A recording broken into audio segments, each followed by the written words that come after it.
Mana sizlarga 4 bolali onaning bir kunlik kuni. Bemalol bolalarimni qo'yib qo'yganim uchun ikkita kattasi Abdulla bilan Omina shunaqangi dahshatli darajaga keltirgan.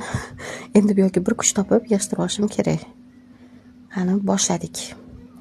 Mana bunaqa sushilkalardan chayla yasashadi. Chaylarda ichida o'ynab, o'yinchoqlarni yoyib, pamperslarni yoyib maza qilishadi. Umuman hamyoni unutib betashif paytida maza qilib yoyishadi. Mana o'qlovligi nima bor deylar. O'qlovlarni ham yoygan, pamperslarni, o'yinchoqlarni hamyoni otgan, fartuklarni aylantirib otgan, kiyimlarni mayli o'zim bilib qo'yganim, sumkalarni. Keyin mana yig'ishtiryapman.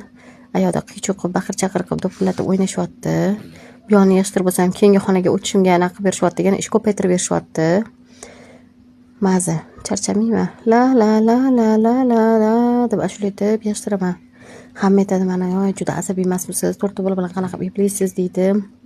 Magniy 5 ichib, ancha asablarimni joyiga qilib, kechqurun ashula eshitib, yoga bilan shug'ullanib, miyalarimni tinchlantirib yuboraman desam, hech o'rnatlam. Mani ham asablarim joyida emas, lekin bolalar o'zimniki bo'lgani uchun amallab ko'tarishga majburman. Mana kichkintoyim yotibdi. Buni olib qo'ydim. Hozirda xalaqit qotib yig'ishtirishimga. Mana maza qilib yoyishgan. Paketlarni ham yirtibdi, qaranglar, tavba. Tog'orachiga nima bor deydi, tog'orachi ham. Voy xudoyim, voy xudoyim. Yoygani qaranglar. Endi hozir naryolarni dabdala qilmagan bo'lsa bo'ldi ish qilib. Hech qanchaga yetmaydi hozir mana shu yig'ishtirishim ham. Amallab yoyishadi, orqasidan baqirib yuraman-da. Keyin amallab kunimizdan o'tkazib olamiz. Chiroyli qilaman. Ana kelishyapti orqamdan hozir mana. Nima qilay deb.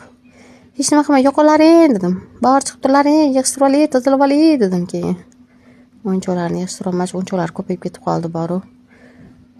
Tezroq katta bo'lsa tarqatib yuborsak, qutulamiz. Berma, o'yinchoqlarim o'zim o'ynayman deb to'polon qilishyapti-da. Stulligi nima bor deylar. Oshxonadan ko'tarib kelishgan stullarni chayla yasab, tepa bo'yliga yetmaydi-da, chiqib o'tirib, maza qilib, xolaka-xolakasim bilan o'ynab, bir-birini urib, oxirida o'yindan o'q chiqadi mana. Xudo xolis tozalab bo'ldim.